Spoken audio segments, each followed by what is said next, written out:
그런데 피치 못할 사유로 적격증빙을 받지 못하고 소명령 증빙만 확보를 한 거야. 그럼 부가세 때는 안 되고 종소세 때는 된다. 이해됐습니까? 자, 그러면 조금 더 깊게 들어가 볼게요. 요까지 이해되면 제일 좋아요. 요거까지만 이해되기를 간곡히 바라볼게요. 부가세를 우리가 계산하기 위해서 알아야 될 공식. 이제는 외운 분들도 계실 거라고 믿습니다. 이 공식 기억나나요? 좀 전에 된 거. 매입은 매입액 플러스 매입세액. 기억나나요? 네, 매입세액 구하기 위해서 이 공식 외웠죠. 입을 출로 바꾸면 매출이 되는 거고, 치킨 한 마리를 우리가 재료비가 3,300원이 들어갔다고 가정을 했죠. 그럼 공식대로 풀면 3,000원 플러스 300원으로 풀렸죠. 부가세 때는 적격증빙을 받았죠. 적격증빙을 세금계산서를 받았어요. 3,300원 주고 적격증빙을 받은 거야. 그러면 이 300원은 부가세 때 매입세액 공제가 되는 거죠. 맞죠?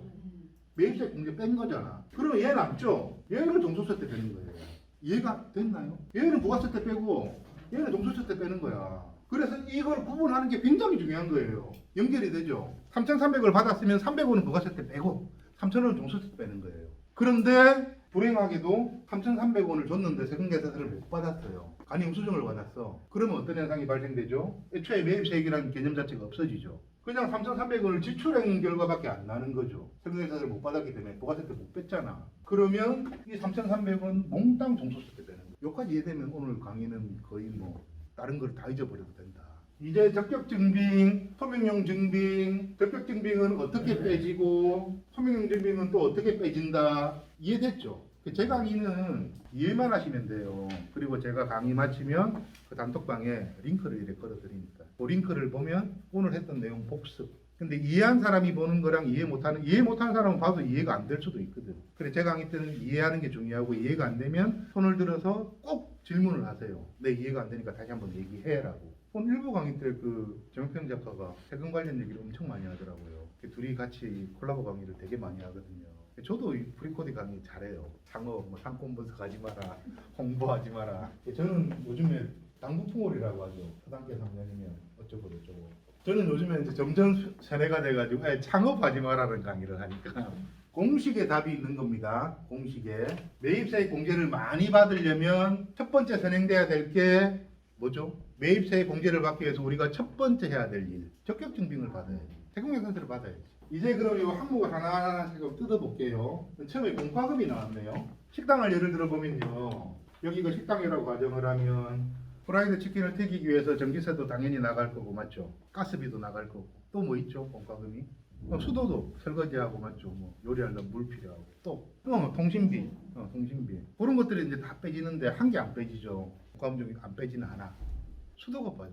수도는 왜 빠지냐면 애초에 과세상품이 아니야. 면세. 우리 배웠죠.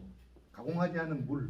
수도세는 안 빠집니다. 그럼 수도세는 언제 뺄 수 있죠? 그렇지. 종소세. 공과금에서는 좀 체크해야 될 게 뭐냐면 예를 들어 전기세. 공과금 중요한 게 뭐냐면 전기세 예를 들어 볼게요. 결국은 세금계산서를 받아야 된다 그랬죠. 적격증빙을 수취해야지 빼진다 했죠. 그러면 전기세 같으면요. 그 세금계산서를 발행해주는 기관이 어딜까요? 한국전력.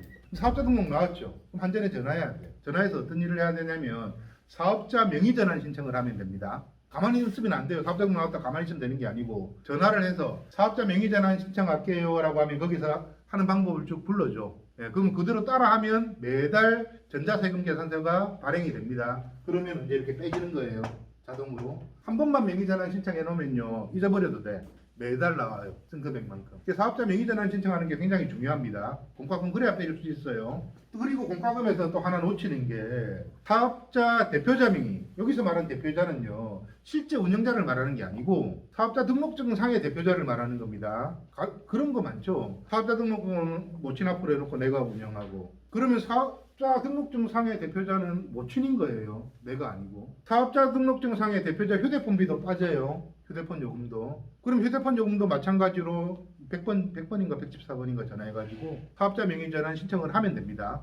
공과금도 많은 분들이 공과금에 대해서 별 생각 없어 하시는 분들이 되게 많아요. 뺄 수 있는데도 못 빼는 분들이 되게 많은데 공과금 빼고 들어가야 되고요. 재료비는 뭐 두말할 나위도 없이 물건을 재료를 구입했으면 세금이 나서 받아야 되겠죠. 그래야 뺄 수 있으니까.